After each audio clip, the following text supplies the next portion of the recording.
Hello, ladies and gentlemen. Welcome back to Inside Movies Galore. I am your host, David Streggy, and I'm back with you to continue my reviews on the Les Miserables adaptations. And I come to you about the 2012 version, which is a musical adaptation based on Andrew Lloyd Webber's, I believe, Les Miserables. So it is directed by Tom Hooper, who originally he directed The King's Speech and went on to direct The Danish Girl.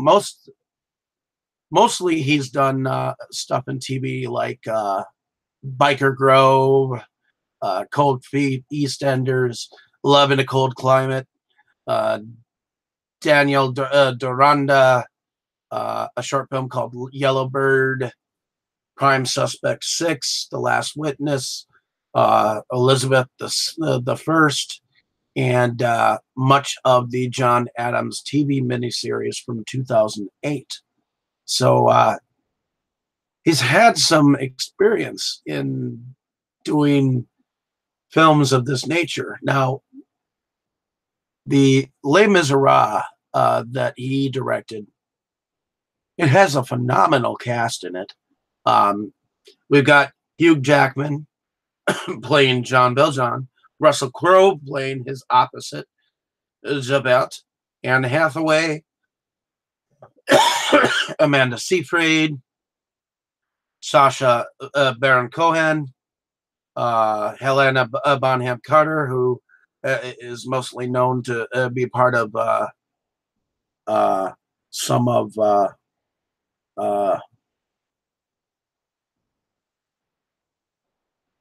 she was in Dark Shadows and quite a few others dealing with Edward Scissorhands' director. So we definitely have a lot of characters involved in here. Now, I have a strong connection to this story. I don't know why. Maybe it's because of how tortured Jean Valjean is. He is a man who has been convicted of only stealing, according to the book, a mouthful of bread. But in the various adaptations, we see that he has stolen a loaf of bread. So I guess the variances of what he has actually stolen has somewhat changed over time. But it was just something that's small and insignificant. It was something that he stole to feed his family. And he was thrown in prison. And because he tried to escape, he got 19 years in prison. Now, his jailer was inspector by the name of Javert. And in this version, we have Hugh Jackman's character. He is on the line of chained with a bunch of men trying to haul in a huge, massive English ship. And it's obvious that Jean Valjean has a massive amount of strength because he is told by Javert, at least in this version, to pick up the mast of this ship and drag it in. So we see Hugh Jackman's character pick up this mast and drag it halfway in before he is even able to go back to his wherever he is being kept. And then he is given a yellow ticket of leave, which says that he's on parole for life, which means that he will probably never have a job or anything like that. So he finds his way and he journeys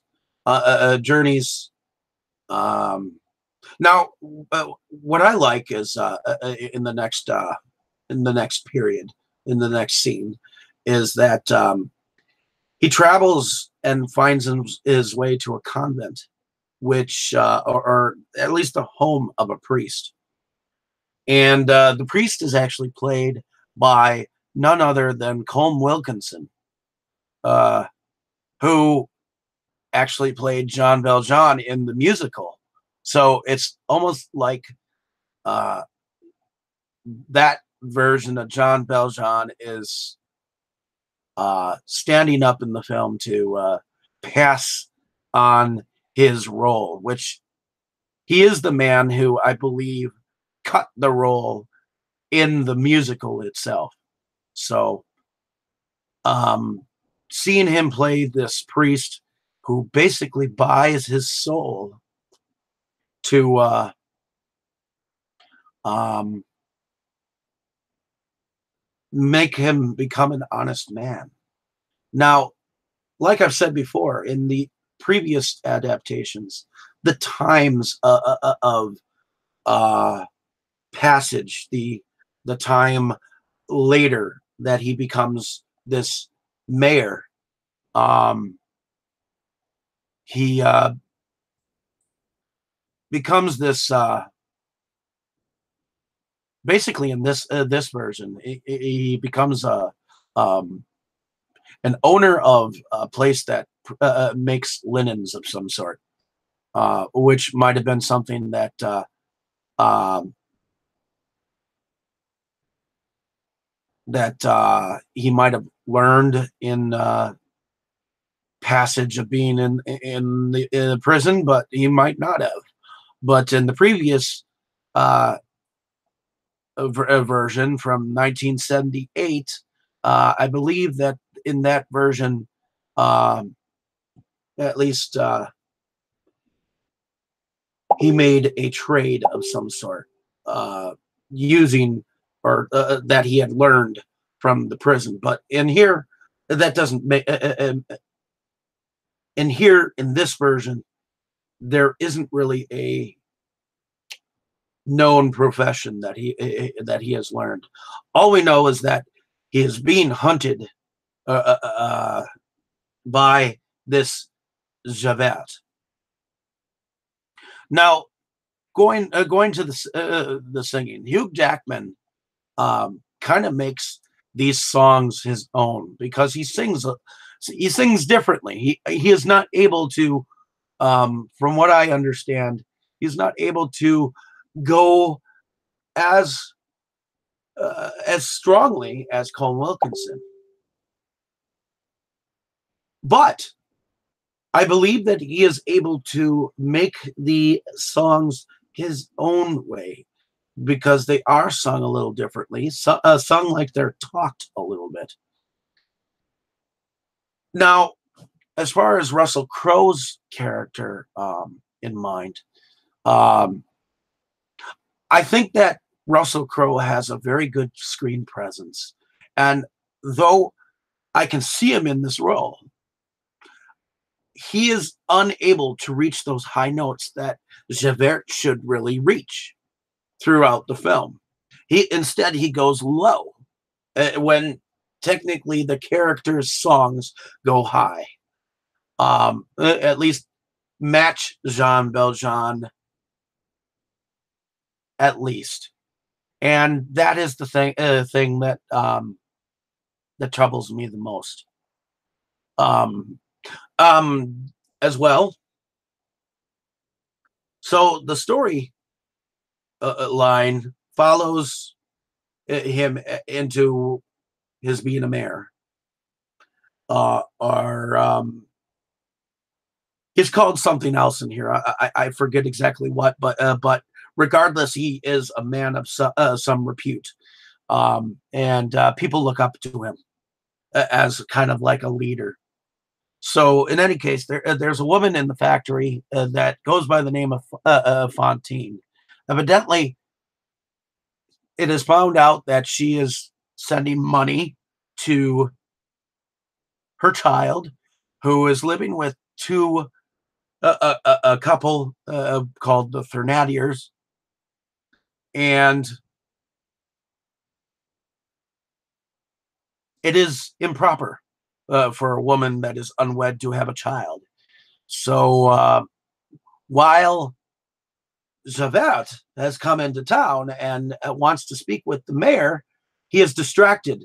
Jean Valjean. He is distracted um, in his role as the mayor.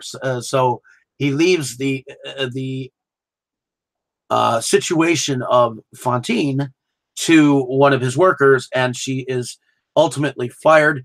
She has to find her way on the street. She has to go sell her hair, and ultimately she uh, contracts some kind of disease while she has basically whored herself.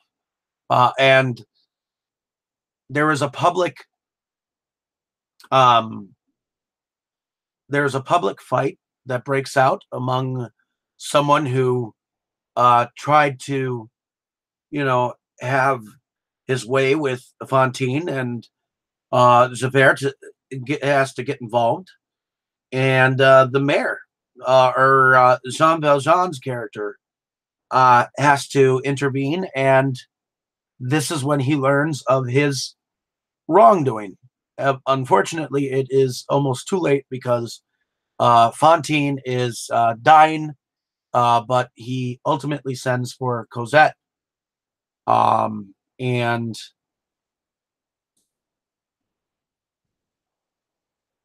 in when Fantine on her deathbed asks him to take care of Cosette, he has to escape Javert's graces once again to go and grab this Cosette from the Thenardiers, and ultimately he does. They hide in a monastery, and it just so happens a man that he saved under a cart is actually the gardener. So um, he acts like the gardener's brother, and he gets Cosette to grow up in the convent, and so on and so forth.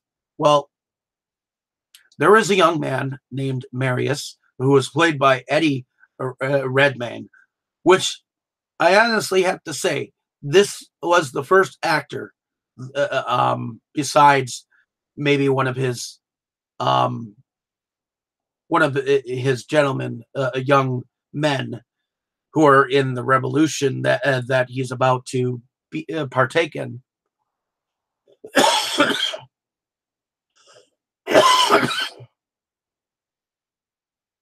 He is the first man that I can actually say actually has a voice.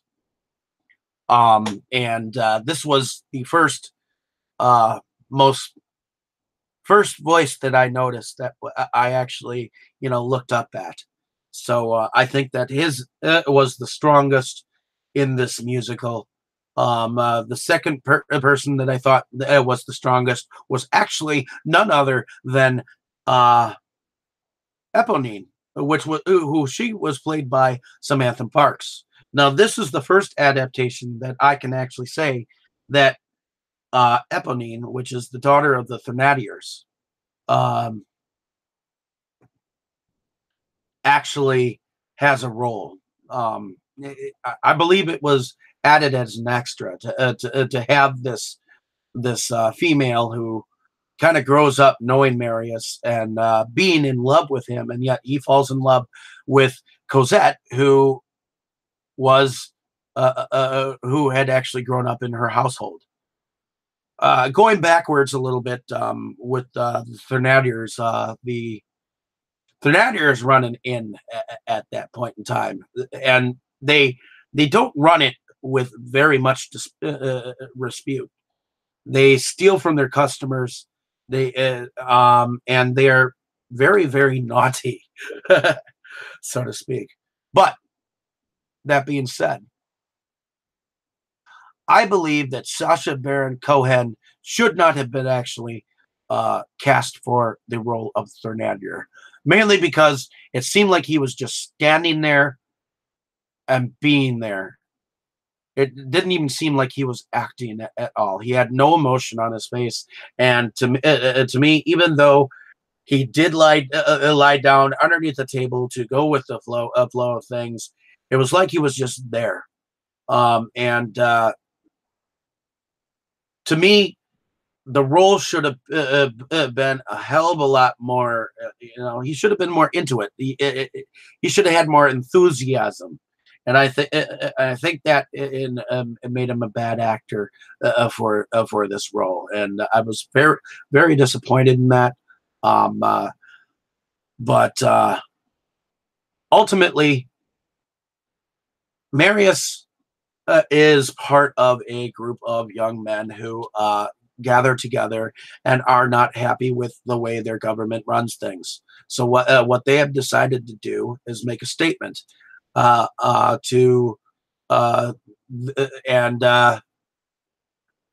they are ultimately men who go up against the whole army of England in some part of the town, and they barricade themselves behind a bunch of wagons and whatnot, and ultimately they eventually die. But all throughout all of this, Jean Valjean learns that Marius is in love with his charge, Cosette, and originally they were going to flee the scene, but because she loves this man, he goes to the barricades and to try to save him. Now, also, Russell Crowe's character Javert, he has actually been watching these young men. Now he does not or has not realized that Jean Valjean's character has actually been living among this group. When Javert is actually captured by the young men, it is Javert's character that goes in, who tries to who goes to save Marius, and he basically takes it upon himself to go and kill the prisoner, the rebel, the man who has been called a spy, and but because he has become the man that he is, he lets Javert go, and Javert uh, cannot understand why. And so, in fact, Javert realizes that Jean Valjean has actually become an honest man, and in that instance, it's when he realizes that he always thought that the law is you're either one or the other, and because he'd known Jean Valjean as this other for so long, he did not think that this man could change in any way, shape, or form. Once you're a criminal, you're always a criminal. So once he found that out, it was so hard to accept. He killed himself. Now, in this ending, when he falls off this bridge that he is actually standing on while he's singing, this is the only ending in his suicide that I can actually believe, because it was actually some height.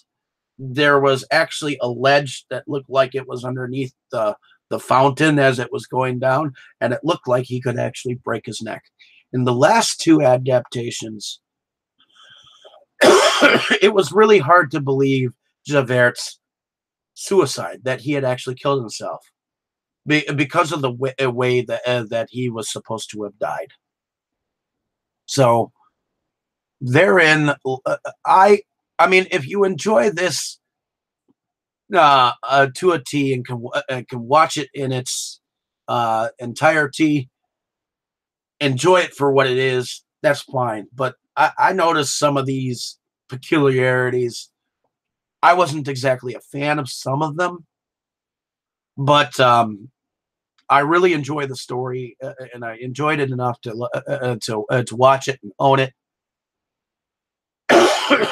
Again, I love Russell Crowe, but I think he did as well as he could have as a singer. I believe his voice is just that low. I was actually surprised that his voice could go as high as it did. So he must have had some kind of a voice coach. But in the end, I enjoyed it. I, I I wasn't an entire fan of the way that Hugh Jackman sang the films or sang the songs because I was so used to Colm Wilkinson's voice. But seeing it several times, I'm actually getting used to his version of the way he sings things. But there is my review on this film. So if you want to go ahead and like and subscribe to this review, go right ahead. You're going to obviously have a different opinion than but this is my opinion as it stands. So hopefully you enjoy it. Definitely like and subscribe. I hope I haven't have been on too long and enjoy the rest of the reviews that I will be having on this channel. So definitely check out some more of my stuff on this channel. Like and subscribe. You have a great evening.